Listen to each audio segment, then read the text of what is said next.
Salah satu sahabat japri saya, "Mas, bisnis BPR itu bisnis sunset ya. 1 sampai 3 tahun ke depan bertahan paling top dan setelah itu bisnis BPR bakal kering dan menuju musnah ya." Saya tidak menjawab pertanyaan di WA tersebut, tapi saya malah melamun. Saya melamun ke Bali. 3 tahun yang lalu saya berjumpa pejabat puncak Bali yang sekarang sudah selesai masa tugasnya. Salah satunya adalah diskusi kedatangan investor Cina di Bali. Singkat cerita, setelah pertemuan itu saya jadi ciut karena Bali pasti akan punya masalah baru. Cina masuk, harta Bali bisa terkuras. Begitu logika saya waktu itu. Investor Cina beli hotel di Bali, beli di Ubud untuk sisi utara dan udara dingin. Lalu beli di daerah Jimbaran, daerah Nusa Dua, daerah Uluwatu di sisi timur dan di sisi selatan Bali. Lalu di sisi barat di Kuta, di sisi Sunset. Itu mengcover seluruh daerah wisata Bali. Lalu investor Cina membeli beberapa restoran di Bali di berbagai wilayah. Juga toko oleh-oleh yang semua oleh-olehnya juga kalau bisa import barangnya dari Cina atau ada unsur Cinanya. Kemudian berdiri biro-biro perjalanan oleh Cina tersebut yang khusus melayani turis Cina. Mulai dari turun pesawat, naik bus, ke hotel, makan di restoran, sampai oleh-oleh, lalu balik lagi ke bandara dan ke pesawat ke Cina. Semuanya datang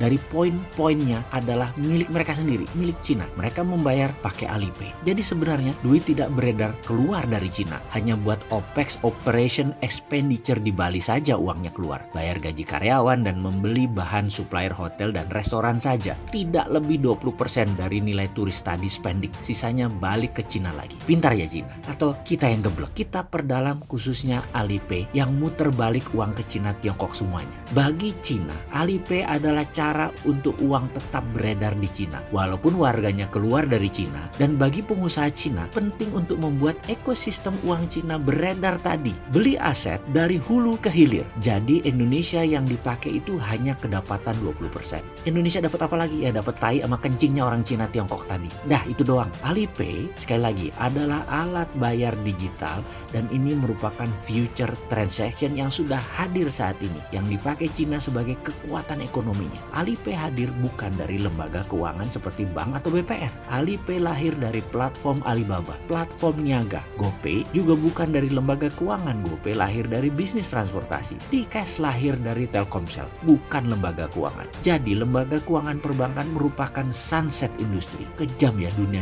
digital itu. Bank sebagai lembaga untuk menaruh duit pun akan berpindah. Kalau ATM dan paymentnya sudah beragam feature dan bukan produk bank, maka meletakkan uang akan menjadi beragam juga. Digital currency merupakan generasi berikutnya untuk portfolio keuangan. Bukan alat bayar, tetapi alat investasi. Investasinya di mana? Daripada taruh di bank, maka lebih baik letakkan di digital currency. Mudah-mudahan cerita di video ini menjawab pertanyaan bisnis BPR di ambang kemusnahan. Di sisi pemerintah, semoga video ini membuka mata negara agar Indonesia punya mainan pembayaran yang melengkapi ekosistem bisnis aset tadi di negara lain juga dan melarang Alipay beroperasi di Indonesia.